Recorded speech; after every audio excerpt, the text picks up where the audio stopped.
Good evening and welcome to the Daily NP. It's Monday, so today I wanted to talk a little bit about a post that I recently made on Facebook where I said, what's something that if you could tell a student younger than you or earlier on in your program, what would you tell them uh, that you wished that you had known? And so we're going to go through, I've got about 7 or 8 things here that I felt were recurrent topics throughout the responses that were received. So first of all, try to get a study buddy early on in your program. Find somebody. I mean, they don't have to live near you because a lot of people go to school online. So find someone who maybe has a similar background, similar, maybe you guys both have kids, some way that you would relate to this person and feel like you guys can get along well for that.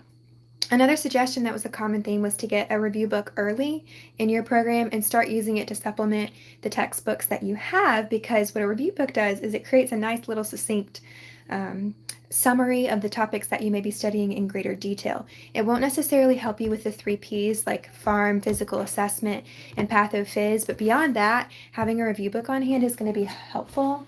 This is my go-to right now if people ask, and this is Leak's 4th edition, and the 4th edition really is worth it. I've had both the 3rd and the 4th edition, and I really am a big fan of the 4th. And again, it's just a nice little succinct overview. So if you're studying something like hypertension, you're going to get like a 7 or 8 page really boiled down approach to it, which can help you when you're looking at all this information and data that you're being told to study in school. It's like, what's high yield, what's important, what are the things that I need to know for practice and boards, what's going to make the difference. A review book can really help you boil that down versus trying to muddle through maybe a wordy textbook. So definitely get one of these. Another common piece of advice that was, you will need to work less once you get further into your program. And I find this is a very common theme. And sometimes these are sometimes things that you wouldn't have expected. So you definitely wouldn't have maybe expected to need to work less. I have had some friends who worked like weekend night shift and they kept going all the way through and they worked all the way through. Personally, I left my night shift job and went to an ambulatory clinic in cardiology and worked there 2 days a week. And I was also a clinical instructor for BSN students. And so I did that throughout grad school and was able to, make ends meet and still have a decent balance between, clinicals 2 days a week, class on Thursdays, working 2 other days per week and getting that balance. So expect that you may need to cut back your hours or go part-time. That is a normal expectation to have when you're going into grad school. Other things that you might not have known before you started grad school. Finding preceptors is sometimes your responsibility. It shouldn't be. Programs are supposed to find them for you. And that's what they're going to tell you when you're looking at programs like Chamberlain and Walden. All these schools are going to tell you they'll find you a preceptor, and it's just not true. They don't have the resources. They're not in the communities where you are to be able to call up a friend and say, hey, could you precept so-and-so? There's not the network available if you maybe went to a local or smaller school. So these larger schools like this offer affordability and flexibility, but they don't find you a preceptor, which becomes a very large headache for many students. And if students had known this, they often tell me they would have picked a different school, something smaller and local, that maybe was a little bit more expensive, or maybe had a little bit of a longer commute. Something like that, because of how much time, money, and effort they put into finding their preceptors. Other things that they wish they knew before they started school is that sometimes that there is a really long commute to get to your clinical sites. Your site may be further away. You may have to be going 1 to 2 to 3 hours out. You may have to take almost like a travel place where some people will go to another state in which they're licensed or stay with friends and family to complete hours in quick succession. So sometimes that is an expectation. Other times it's going to be right around the corner. Even though I went to a local school, I did have times where I did have to commute 45, 50 minutes, but I do know people who said they've had to commute 2 hours. So definitely invest in a good auxiliary cord or Bluetooth in your car so that you can listen to like Curbsiders podcast on the way there, or a lecture on YouTube or something like that, so that you can use that time wisely to help yourself study. Listen to Osmosis on YouTube, do something like that. The next thing people want you to know is that iHuman is difficult, and that's okay. Give yourself grace there. If you don't know what iHuman is and you don't have it in your program, hallelujah. If you run across iHuman in your program, just know that it is difficult to work with. It is a difficult technology. It's got some serious flaws. It can be helpful, but to give yourself grace with how difficult that can be.